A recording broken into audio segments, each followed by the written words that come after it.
Um, Jane, we have to fix her soon because this spell is going to be permanent on her. So, did you find any spells? After a few hours of searching, I think I finally found one. And it's gonna hurt, I think. So, you ready, Nina? I'm ready. I don't care how painful it is, just do it. Okay, Nina, as you wish. Alright, here's the book, so I'm gonna do the spell. Ready? 1, 2, 3. Okay, finally, I'm back to my grown self. It did hurt, but I just held in the pain. Thanks, you two. You're welcome, Nina. Next time, don't ask us to turn you into a Fairy again, because it took us forever to turn you back. She's right, Nina. I mean, it was fun when you're a Fairy, but now finding a spell for that's pretty hard. Plus, today you gotta tell a story. Oh yeah, you're right. I forgot. Thanks for reminding me, Red Heart. Anyways, I think we should get started. I hope you guys are ready because today's story is Mr. Widemouth. So sit back, relax, and enjoy the story. During my childhood, my family was like a drop of water in a vast river, never remaining in one location for long. We settled in Rhode Island when I was 8, and there we remained until I went to college in Colorado Springs.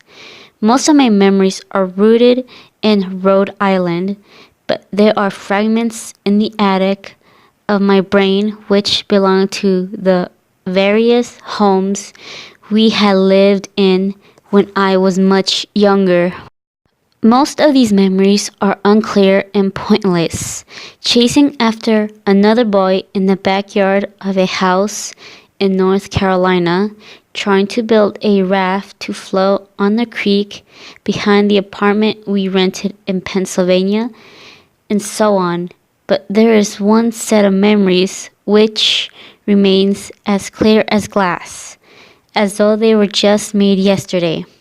I often wonder whether these memories are simply lucid dreams produced by the long sickness I experienced that spring, but in my heart I know they are real. We were living in the house just outside the bustling metropolis of New Vineyard, Maine, population 643. It was a large structure, especially for a family of 3. There were a number of rooms that I didn't see in the 5 months we resided there. In some ways, it was a waste of space, but it was the only house on the market at the time, at least within an hour's commute to my father's place of work. The day after my 5th birthday, attended by my parents alone, I came down with a fever. The doctor said I had mononucleosis, which meant no rough play and more fever for at least another 3 weeks.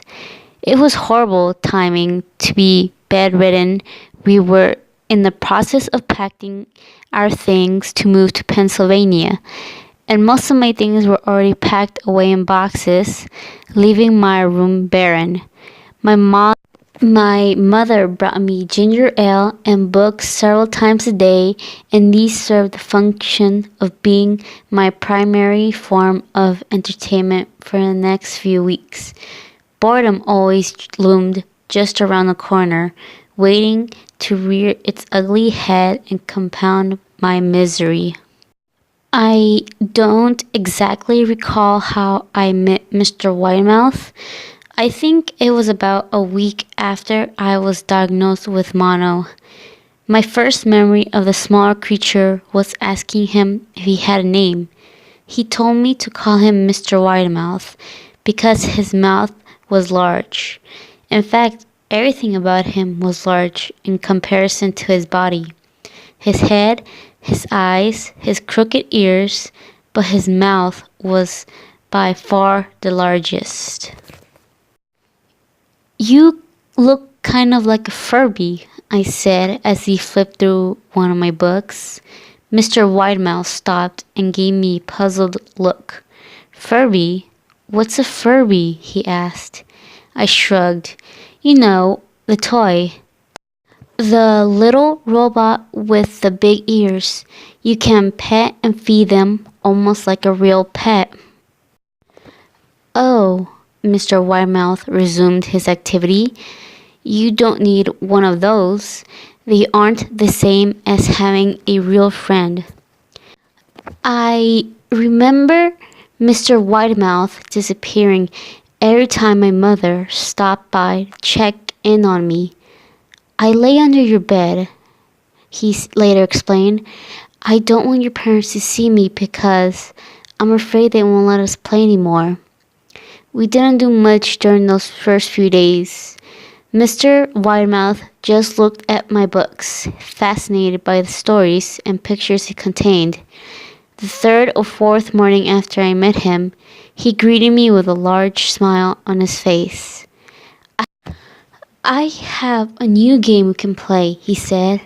"We have to wait until after your mother comes to check on you, because she can't see us play it.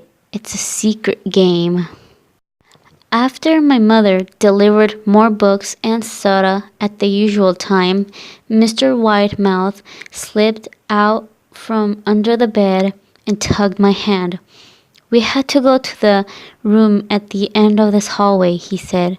I objected at first, as my parents had forbidden me to leave my bed without their permission, but Mr. Widemouth persisted until I gave in. The room in question had no furniture or wallpaper. Its only distinguishing feature was a window opposite the doorway. Mr. Widemouth darted across the room and gave the window a firm push, flinging it open. Then he beckoned me to look out at the ground below. We were on the second story of the house, but it was only on a hill, and from this angle the drop was farther than 2 stories due to the incline. "I like to play pretend up here," Mr. Widemouth explained. "I pretend that there is a big, soft trampoline below this window, and I jump. If you pretend hard enough, you bounce back up like a feather. I want you to try." I was a 5-year-old with a fever, so only a hint of skepticism started through my thoughts as I looked down and considered the possibility. "It's a long drop," I said. "But that's all a part of the fun. It wouldn't be fun if it was only a short drop. If it were that way, you may as well just bounce on a real trampoline." I toyed with the idea, picturing myself falling through the thin air, only to bounce back to the window on something unseen by human eyes. But the realist in me prevailed. "Maybe some other time," I said. "I don't know if I have enough imagination. I could get hurt." Mr. Widemouth's face contorted into a snarl, but for a moment. Anger gave way to disappointment. "If you say so," he said. He spent the rest of the day under my bed, quiet as a mouse. The following morning, Mr. Widemouth arrived holding a small box. "I want to teach you how to juggle," he said. "Here are some things you can use to practice before I start giving you lessons." I looked in the box. It was full of knives. "My parents will kill me," I shouted, horrified that Mr. Widemouth had brought knives into my room, objects that my parents would never allow me to touch. "I'll be spanked and grounded for a year." Mr. Widemouth frowned. "It's fun to juggle with these. I want you to try it." I pushed the box away. I can't. I'll get in trouble. Knives aren't safe to just throw in the air. Mr. Widemouth's frown deepened into a scowl. He took the box of knives and slid under my bed, remaining there the rest of the day. I began to wonder how often he was under me. I started having trouble sleeping after that. Mr. Widemouth often woke me up at night, saying he put a real trampoline under the window, a big one that I couldn't see in the dark. I've always declined and tried to go back to sleep, but Mr. Widemouth persisted. Sometimes he stayed by myself until early in the morning, encouraging me to jump. He wasn't so fun to play with anymore. My mother came to me one morning and told me I had her permission to walk around outside. She thought the fresh air would be good for me, especially after being confined in my room for so long. Ecstatic, I put on my sneakers and trotted out to the back porch, yearning for the feeling of sun on my face. Mr. Widemouth was waiting for me. I have something I want you to see, he said. I must have given him a weird look, because then he said, It's safe, I promise. I followed him to the beginning of a deer trail which ran through the woods behind the house. This is an important path, he explained. I've had a lot of friends about your age. When they were ready, I took them down this path to a special place. You aren't ready yet, but one day I hope to take you there. I returned to the house, wondering what kind of place lay beyond that trail. 2 weeks after I met Mr. Widemouth, the last load of our things had been packed into a moving truck.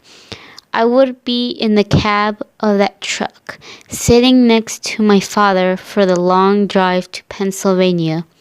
I considered telling Mr. Widemouth that I would be leaving, but even at 5 years old, I was beginning to suspect that perhaps the creature's intentions were not to my benefit. Despite what he said otherwise, for this reason, I decided to keep my departure a secret.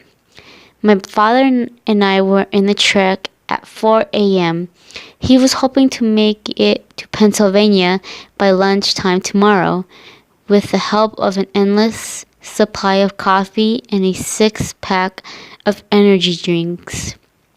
He seemed more like a man who was about to run a marathon rather than one who was about to spend 2 days sitting still. Early enough for you? My father asked with a hint of sympathy. I nodded and placed my head against the window, hoping for some sleep before the sun came up. I felt my father's hand on my shoulder. This is the last move, son. I promise. I know it's hard for you, as sick as you've been. Once Daddy gets promoted, we can settle down and you can make friends. I opened my eyes as we backed out of the driveway. I saw Mr. Widemouth's silhouette in my bedroom window. He stood motionless until the truck was about to turn onto the main road. He gave a pitiful little wave goodbye, steak knife in hand. I didn't wave back. Years later, I returned to New Vineyard.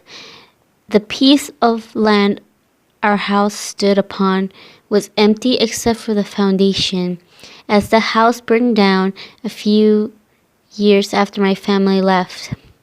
Out of curiosity, I followed the deer trail that Mr. Widemouth had shown me. Part of me expected him to jump out from behind a tree and scare the living bejesus out of me. But I felt that Mr. Widemouth was gone, somehow tied to the house that no longer existed. The trail ended at the New Vineyard memorial ceremony. I noticed that many of the tombstones belonged to children. Okay, that story was creepy. Anyways, I hope you guys liked the story. So, like, subscribe, and see you guys next time.